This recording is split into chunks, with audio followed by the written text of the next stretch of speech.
پہلے خبر یہ ہے کہ پاکستان پیپلز پارٹی کا آزاد کشمیر اسمبلی میں تحریک عدم اعتماد لانے کا فیصلہ۔ بلاول بھٹو زرداری کی سربراہی میں پی پی آزاد جموں کشمیر پارلیمانی گروپ کا اجلاس ہوا۔ بلاول بھٹو اور پی پی آزاد جموں کشمیر کے رہنماؤں کے درمیان وادی کی سیاسی صورتحال سے متعلق بات چیت اور عوامی مسائل اور ان کے حل پر تبادلہ خیال کیا گیا۔ ذرائع کے مطابق وزیر اعظم آزاد کشمیر کو تحریک عدم اعتماد کے ذریعے ہٹایا جائے گا۔ وزیر اعظم انوار الحق کے خلاف عدم اعتماد لانے کے لیے نمبر گیم مکمل ہو گئی۔ پیپلز پارٹی عدم اعتماد سے قبل آزاد کشمیر میں موجود اس سیاسی پارٹی سے رابطے کرے گی۔ وزیر اعظم کی ممکنہ تبدیلی کے بعد وزیر اعظم کے نام پر بھی مشاورت کی گئی۔ حتمی فیصلہ صدر آصف علی زرداری کریں گے۔ آزاد کشمیر کے نئے وزیر اعظم کے لیے متوقع امیدوار کا نام بھی صدر آصف علی زرداری فائنل کریں گے۔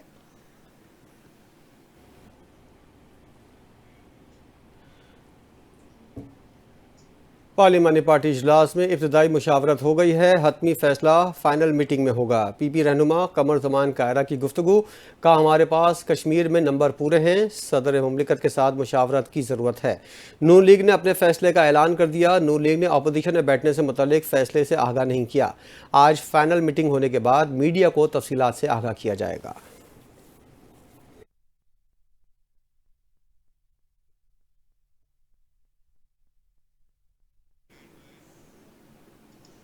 پاکستان اور افغانستان کے درمیان مذاکرات کا دوسرا دور استنبول میں ختم، مزید 3 روز جاری رہنے کا امکان ہے۔ ذرائع کے مطابق پاکستان اور افغانستان کے وفود کے درمیان مذاکرات استنبول کے مقامی ہوٹل میں ہو رہی ہیں، جس کی میزبانی ترکی کے اعلیٰ حکام کر رہی ہیں۔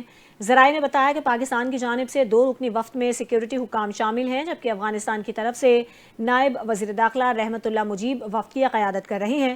ذرائع کا کہنا ہے کہ اس کے علاوہ مذاکرات میں قطر میں افغان سفارت خانے کے قائم مقام سربراہ، افغان وزیر داخلہ کے بھائی انس حقانی، نور احمد نور، وزارت دفاع کے عہدیدار نور الرحمان نصرت اور افغان حکومت کے وزارت خارجہ کے ترجمان بھی شامل ہیں۔ ذرائع کے مطابق ان مذاکرات میں ایک میکانزم تشکیل دیا جا رہا ہے جس میں دہشت گردی کے حوالے سے مانیٹرنگ شامل ہے۔ ذرائع نے بتایا کہ پاکستانی حکام ان مذاکرات کے لیے اپنی تجاویز دے کر گئے ہیں، جس میں افغانستان سے پاکستان میں دہشت گرد حملے، ان کی مانیٹرنگ اور اس حوالے سے میکانزم کو حتمی شکل دینے کی کوشش کی جائے گی۔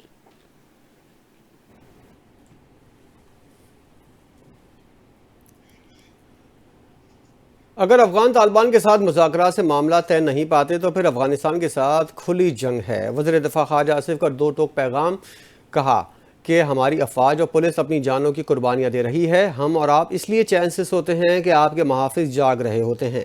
ان کا کہنا تھا ہم نے 40 سال کے افغانیوں کی قربانی دی، دوحہ میں جن سے بات کر رہے تھے وہ سارے پاکستان میں جوان ہوئے، سمجھ نہیں آتا اتنی مہمان نوازی کے باوجود افغانستان کا ہمارے ساتھ ایسا رویہ کیوں ہے۔ افغانستان ہمارے خلاف بھارت کی پراکسی کے طور پر کام کر رہا ہے۔ انہوں نے کہا کہ افغان مہاجرین نے روزگار اور کاروبار پر قبضہ کیا، ہمارا صرف ایک ایجنڈا ہونا چاہیے، ہم اچھے ہمسائے کے ساتھ رہیں۔ پچھلے 4-5 روز سے کوئی واقعہ رونما نہیں ہوا، امید ہے آئندہ بھی ایسی کوئی حرکت نہیں ہوگی۔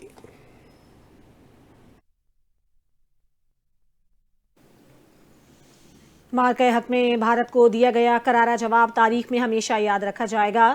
فیلڈ مارشل سید عاصم منیر کی قیادت میں پاکستان کو مارکہ حق میں عظیم کامیابی ملی۔ وزیر اعظم شہباز شریف کی قیادت میں مسلح افواج نے بھارت کو بھرپور جواب دیا۔ وفاقی وزیر منصوبہ بندی احسن اقبال کا اسلام آباد میں تقریب سے خطاب، کہا بزدل دشمن نے ہم پر رات کی تاریکی میں حملہ کیا تھا، افواج پاکستان نے بھارت کو ایسا جواب دیا کہ وہ آج تک زخم چاٹ رہا ہے۔ نواز شریف نے عالمی دباؤ کو مسترد کرتے ہوئے ایٹمی دھماکے کیے، ایٹمی دھماکے کر کے اس وقت بھی بھارت کو منہ توڑ جواب دیا۔ انہوں نے پی ٹی آئی پر بھی سخت تنقید کی، بولے پی ٹی آئی والوں نے شہداء کی یادگاروں کی بے حرمتی کی، بانی پی ٹی آئی نے ملک کو تباہی کی طرف دھکیل دیا تھا۔ پی ٹی آئی کے دور حکومت میں پنجاب میں کوئی ترقی نہیں ہوئی۔ پاکستان آج عالمی سطح پر ابھرتی ہوئی معیشتوں میں شامل ہو گیا ہے۔ مسلم لیگ نون ملک بنانے اور سنوارنے والی پارٹی ہے۔ ہماری حکومت نے ملک میں دہشت گردی اور لوڈ شیڈنگ کا خاتمہ کیا۔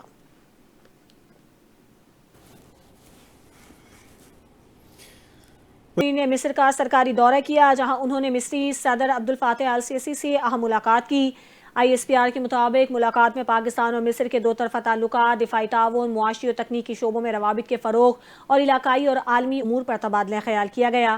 دونوں رہنماؤں نے دیرینہ دوستی اور باہمی تعاون کے عزم کا اعادہ کرتے ہوئے مختلف شعبوں میں تعلقات مزید مضبوط بنانے پر بھی اتفاق کیا۔ فیلڈ مارشل عاصم منیر نے علاقائی امن و استحکام کے لیے مصری قیادت کے مثبت کردار کو سراہا، جبکہ مصری صدر عبد الفاتح السیسی نے عالمی اور اسلامی امور میں پاکستان کی تعمیری اور متوازن کردار کی تعریف کی۔ دونوں ممالک کے درمیان دفاعی، معاشی اور تکنیکی شعبوں میں تعاون بڑھانے پر اتفاق کیا گیا۔ ISPR کے مطابق ملاقات خوشگوار ماحول میں ہوئی اور فریقین نے علاقائی امن، ترقی اور استحکام کے عزم کا اعادہ کیا۔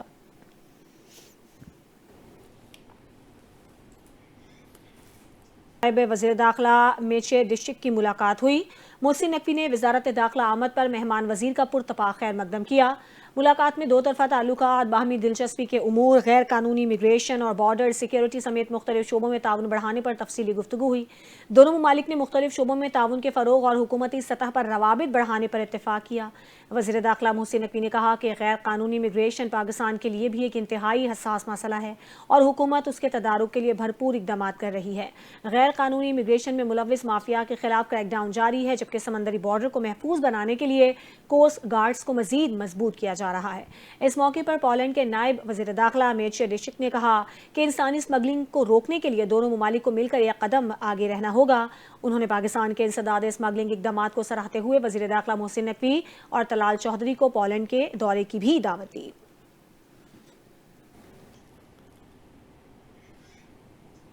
پاک افغان کشیدگی کی وجہ سے چمن، خیبر، جنوبی اور شمالی وزیرستان اور کرم کے سرحدی راستے 13ویں روز بھی بند ہیں۔ باب دوستی، تورخم، خرلاچی، انگور اڈا، غلام خان سرحد پر سینکڑوں مال بردار گاڑیاں پھنسی ہیں۔ کسٹم حکام کے مطابق چمن میں باب دوستی کے گیٹ 4 سے صرف افغان شہریوں کو لے جانے والی گاڑیوں کو داخلے کی اجازت دی جا رہی ہے۔ جھڑپوں کے بعد سے اب تک 10,000 افغان شہریوں کو واپس بھیجا جا چکا، جبکہ 1200 خالی کنٹینرز واپس پاکستان میں داخل ہوئے۔ جھڑپوں میں متاثرہ ٹریڈ روٹس اور متاثرہ مقامات سے ملبہ تاحال نہیں ہٹایا جا سکا۔ باب دوستی کھلنے کی صورت میں ٹرانزٹ کنٹینرز کو مرحلہ وار بحال کرنے کی تجویز ہے۔ باب دوستی کسٹم اور چمن سے کراچی روٹ پر سینکڑوں مال بردار ٹرک کنٹینرز کھڑے ہیں۔ دونوں جانب پھنسی گاڑیوں میں گوشت، پھل اور دیگر سبزیاں خراب ہو رہی ہیں۔ خیبر میں تورخم تجارتی گزرگاہ اور جنوبی وزیرستان میں انگور اڈا، شمالی وزیرستان میں غلام خان سرحد بھی بند ہے، جس سے کارگو گاڑیوں کی طویل قطاریں لگ گئیں۔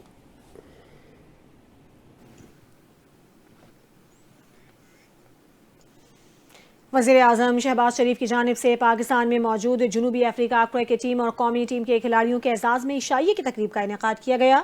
تقریب کے دوران وزیر اعظم نے دونوں ٹیموں کے کھلاڑیوں سے ملاقات کی اور گفتگو کی۔ شہباز شریف نے کہا کہ جنوبی افریقہ کے ساتھ پاکستان کے تعلقات شاندار ہیں، کرکٹ بھی ان میں سے ایک ہے۔ پاک جنوبی افریقہ کرکٹ سیریز گہرے تعلقات اور باہمی احترام کی علامت ہے۔ جنوبی افریقہ نے کرکٹ کے عظیم کھلاڑی پیدا کیے اور پاکستانی کرکٹرز نے عمدہ کھیل کے ذریعے ملک اور قوم کا نام دنیا بھر میں روشن کیا۔ شہباز شریف نے پاکستانی ٹیم کے لیے نیک خواہشات کا اظہار کرتے ہوئے امید ظاہر کی کہ پاکستان کرکٹ ٹیم ماضی کی طرح شاندار کھیل پیش کرے گی۔ انہوں نے یہ بھی کہا کہ chairman Pakistan cricket board Mohsin Naqvi کی صلاحیتوں پر بھرپور اعتماد ہے اور وہ ٹیم کی کامیابی کے لیے ہر ممکن تعاون کریں گے۔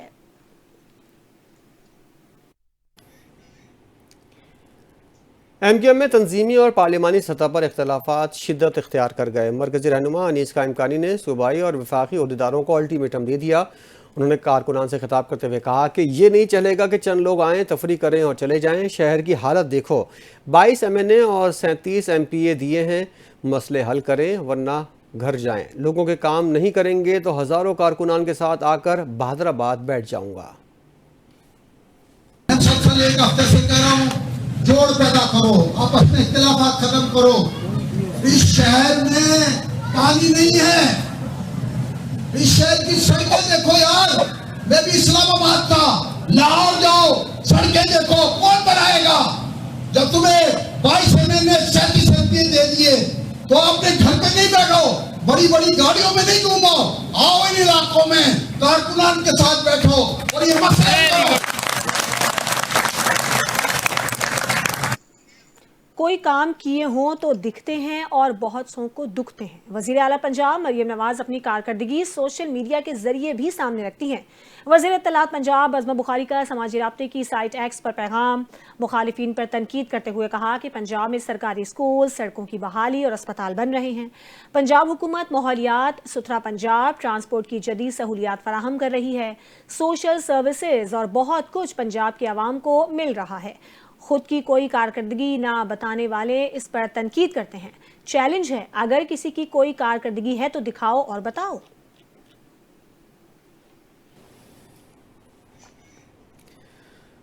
وزیر اعلیٰ پنجاب مریم نواز نے ایئر پنجاب کو جلد فعال کرنے کا حکم دے دیا۔ وزیر اعلیٰ کی زیر صدارت اجلاس ہوا۔ ایئر پنجاب کے فیز 1 کی کارروائی جلد مکمل کرنے کی ہدایت کی۔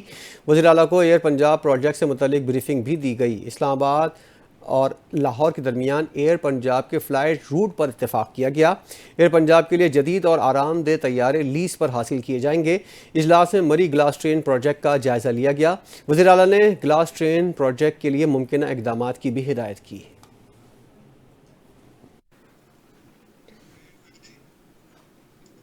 اسلام آباد ہائی کورٹ نے بانی پی ٹی آئی کا ایکس اکاؤنٹ بند کرنے کی درخواست سماعت کے لیے مقرر کر دی۔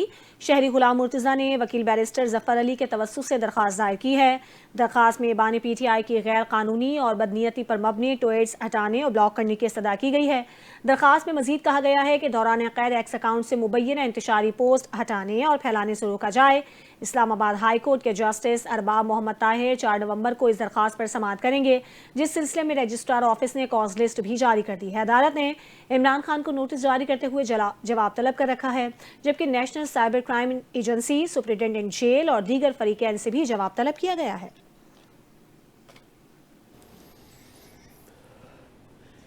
استعمال شدہ ناکارہ گاڑیاں دی گئیں، ہمیں بھیک نہیں اپنا حق چاہیے۔ وزیر اعلیٰ پختونخوا نے ایک بار پھر وفاق کی بلٹ پروف گاڑیوں کو ناکارہ کہہ دیا۔ سہیل آفریدی نے جرگے سے خطاب کرتے ہوئے کہا کہ ہم سے کیے گئے وعدے پورے نہیں ہوئے۔ کے پی کے عوام کا فیصلہ ان سے مشاورت کے بغیر نہیں ہوگا۔ میری نامزدگی پر اعتراضات اٹھائے گئے، ضم اضلاع کے بقایا جات فوری ادا کیے جائیں۔ قبائل اپنی مرضی سے پاکستان میں شامل ہوئے، پاکستانی ہیں اور رہیں گے۔ وزیر اعلیٰ کا پختونخوا اسمبلی میں جرگہ بلانے کا فیصلہ۔ سابق وزیر اعلیٰ، گورنرز، علماء، مشیران، سول سوسائٹی، وکلاء اور اہم شخصیات کو مدعو کیا جائے گا۔ وزیر اعلیٰ ہاؤس پشاور میں پی ٹی آئی کی سینئر قیادت کا اہم اجلاس۔ چیئرمین بیرسٹر گوہر، وزیر اعلیٰ سہیل آفریدی، جنید اکبر اور دیگر شریک ہوئے۔ اجلاس میں صوبے کے امن و امان پر تفصیلی غور کیا گیا۔ ہنگو بم دھماکے کے واقعے پر افسوس کا اظہار کیا گیا اور لواحقین کے لیے دعا کی گئی۔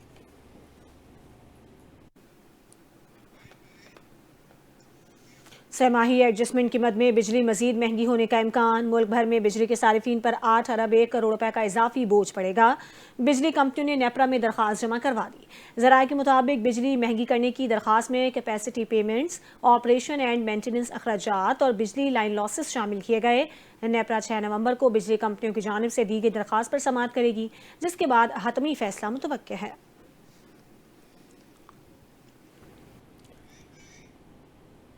حکومت کے ڈاکوؤں کے سرنڈر پالیسی بالکل واضح ہے، یہ عام معافی نہیں، مقدمات میں عدالتوں کا سامنا کرنا ہوگا۔ وزیر داخلہ سندھ ضیاء الانجار کا 2 ٹوک پیغام۔ کہا گھوٹکی میں قبائلی تنازعات ختم کرانے کے لیے سرداروں پر دباؤ ڈالا جا رہا ہے، جو ڈاکو سرنڈر نہیں کرے گا اس کے خلاف آپریشن ہوگا۔ شکارپور، کشمور، کنکوٹ میں آپریشن جاری ہے، گھوٹکی میں بھی آپریشن کی منصوبہ بندی کی جا رہی ہے۔ انہوں نے کہا کچے کی زمین کسی کمپنی یا فرد کو نہیں دی جائے گی، یہ جنگلات کے محکمے اور مقامی رہائشیوں کی ملکیت ہے۔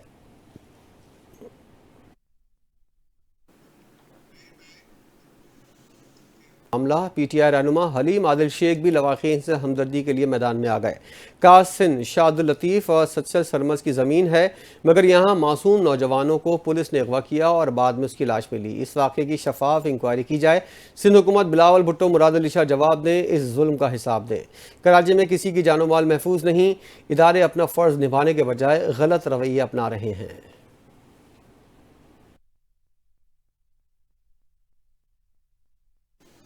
کراچی میں کمیونٹی پولیسنگ کے تحت درخشاں پولیس اسٹیشن میں کمانڈ اینڈ کنٹرول سینٹر کا افتتاح کیا گیا۔ تقریب میں additional I G Karachi, D I G traffic, اعلیٰ پولیس افسران، بزنس کمیونٹی اور مختلف شعبۂ حیات زندگی سے تعلق رکھنے والے افراد نے شرکت کی۔ کمیونٹی پولیسنگ کے چیف مراد سونی اس وقت ہمارے نمائندے ذیشان ملک کے ساتھ موجود ہیں، ان سے بات کریں گے۔ جی ذیشان۔ جی بالکل، سی پی کے تحت 250 کیمرے جو ہیں ابتدائی طور پر ڈیفنس میں مکمل کر کے اس کا پروجیکٹ جو ہے وہ پولیس کے حوالے کر دیا گیا ہے، جس کا کمانڈ اینڈ کنٹرول سسٹم کا افتتاح جو ہے وہ additional I G Karachi Javed Alam Odho صاحب نے کیا ہے۔ ہمارے ساتھ اس ٹائم سی پی کے جو چیف ہیں مراد سونی صاحب وہ موجود ہیں، ان سے جانتے ہیں کہ اس پروجیکٹ میں کتنا سرمایہ لگا ہے اور اس پروجیکٹ سے کیا کیا جرائم پر قابو پانے میں کتنی مدد ملے گی۔ مراد صاحب یہ بتائیے گا جرائم پر قابو پانے میں کتنی مدد ملے گی اور کیا کتنا